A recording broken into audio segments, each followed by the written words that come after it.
The 2006 arcade title Afterburner Climax has soared its way onto Xbox Live Arcade and the PlayStation Network. This long-running series may have been worth your quarters in the arcades, but is it worth your dollars on the home consoles?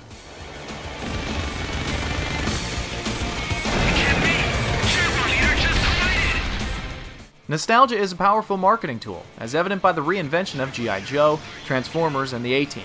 But what generation nostalgia loves more than anything are re-releases and reimaginings of their favorite games from when they were kids. Just look at 1942 Joint Strike, the new Super Mario Bros., Bionic Commando Rearmed, TMNT Arcade, and the constant re-releases of one Final Fantasy game after another. Sega appears to be going after the nostalgia dollars with Afterburner Climax, but there's a large age gap when it comes to the Afterburner video game series. A good number of elder geeks who are now in their 20s weren't alive to witness Afterburner's heyday, during the height of popularity in arcades. Back in the 1980s, American audiences were absolutely in love with jet fighters. Top Gun and Iron Eagle were both huge successes in 1986, and oftentimes when Hollywood was successful with something, video games would follow suit. Much like Rambo and Aliens gave birth to Contra, Top Gun and Iron Eagle were the heavy inspiration to Afterburner in 1987. The original Afterburner wasn't your run-of-the-mill stand-up arcade cabinet, though a few upright models did exist for smaller arcades. Real arcade fans will remember the sit-down consoles that consisted of an entire jet cockpit, complete with a force feedback flight stick. The entire cockpit would rock back and forth and side to side with the movements of the plane on screen. Gamers instinctively knew that the trigger was for the machine guns, and the big red dangerous looking button for the thumb was definitely for launching your missiles. When your F-14 Tomcat was shot down, the entire simulator would shake violently as the jet crashed into the environment below, making the loss of your quarter something to salute. In 2006, Sega released Afterburner Climax for the arcade, but since arcades are effectively dead in the United States, they ported the title over to Xbox Live Arcade and PlayStation Network on April 21, 2010.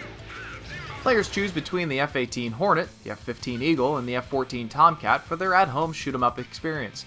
Enemy jets come directly at the player in large numbers and can be shot down either manually with the machine guns or automatically with the missiles after a lock-on's been achieved. When the climax meter is filled, players can lock onto several targets at once in slow motion, and then quickly eliminate an entire squadron of planes in one fell swoop.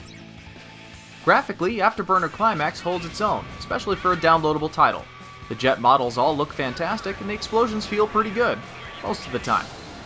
For some levels, the ground is simply a repeated texture. On others, you need to be very conscious of your surroundings as you weave through canyon walls. There's even a level that is heavily reminiscent of the Death Star exhaust port run in Return of the Jedi.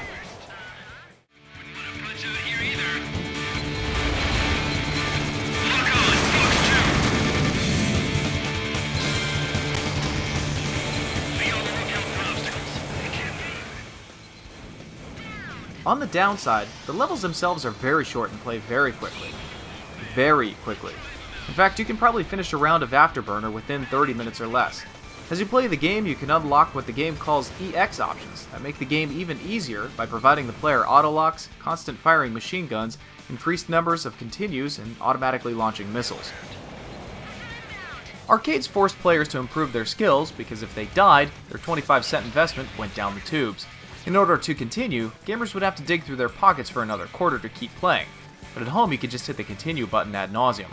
The stick and carrot method doesn't work as well at home as it did in the arcades, and the result feels like something important's been lost in translation.